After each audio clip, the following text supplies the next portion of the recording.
cellarage he had lived in so long, a carol of happy birds fell on his dulled hearing, almost like a shout, jumping off all four legs at once, in joy of living and the delight of spring without its gleaming.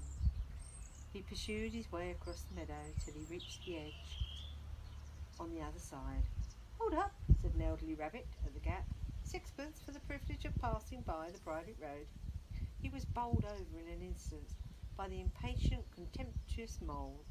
He trotted along the side of the hedge, chaffing the other rabbits as they peeped hurriedly from their holes to see what the row was about.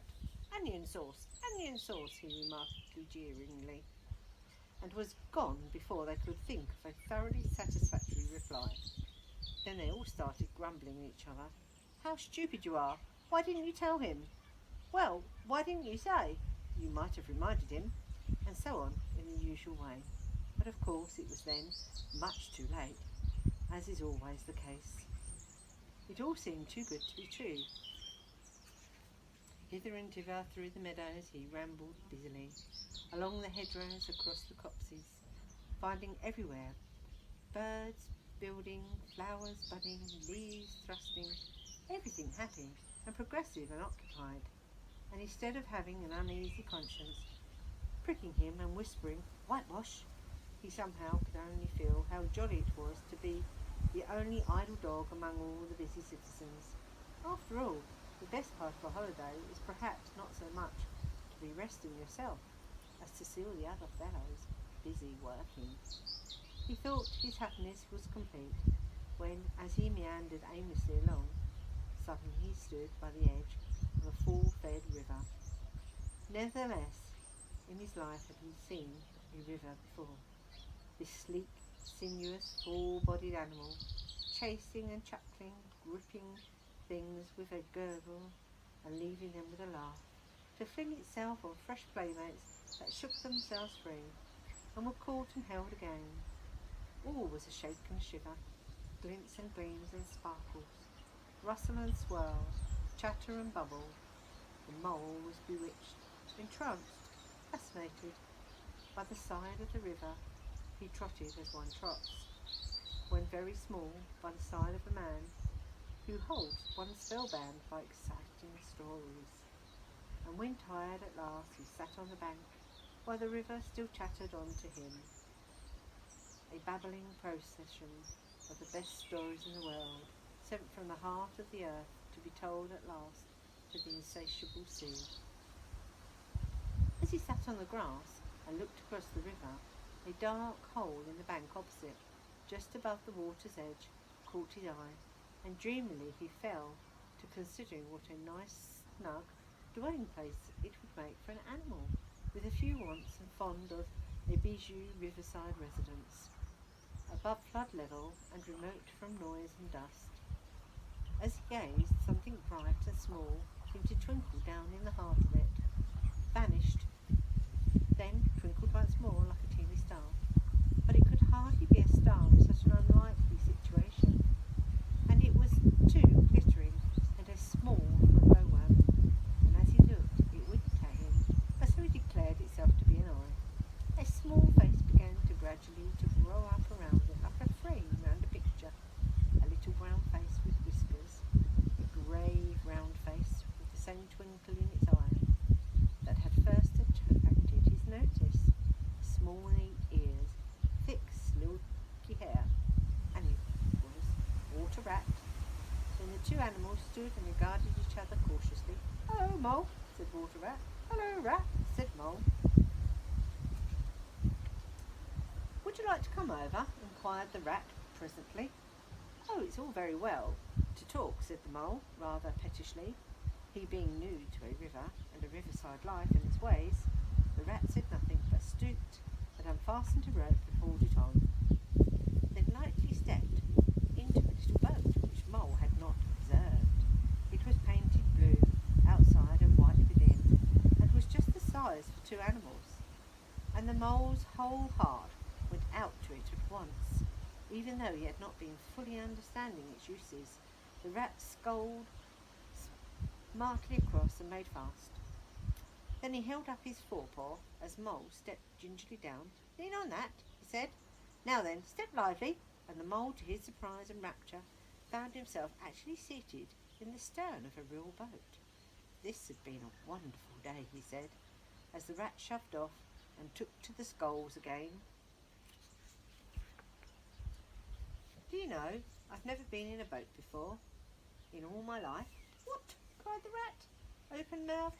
"Never been You never? Well, What have you been doing then? It is so nice as all that?" asked the Mole shyly, though he was quite prepared to believe it is, as leant back in his seat and surveyed the cushions, the oars, the rowlocks, and all the fascinating fittings, and felt the boat slightly sway under him. "Nice?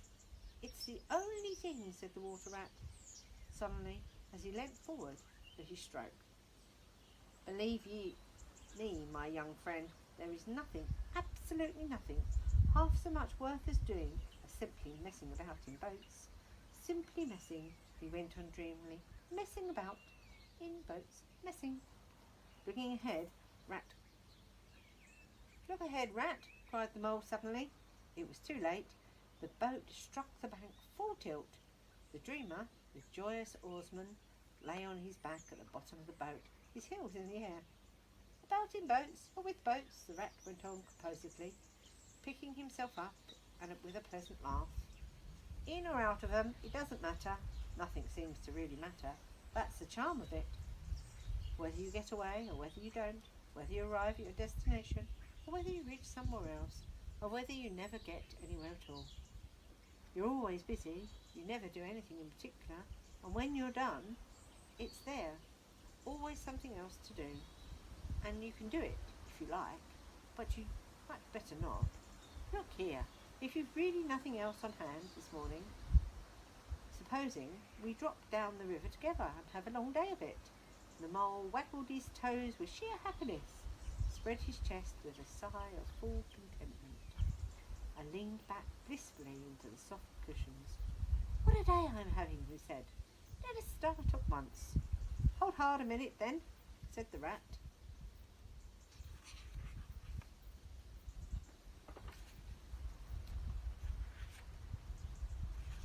He looped the painter through a ring in his landing stage, climbed up into his hole above, and after a short interval reappeared, staggering under a fat wicker luncheon basket.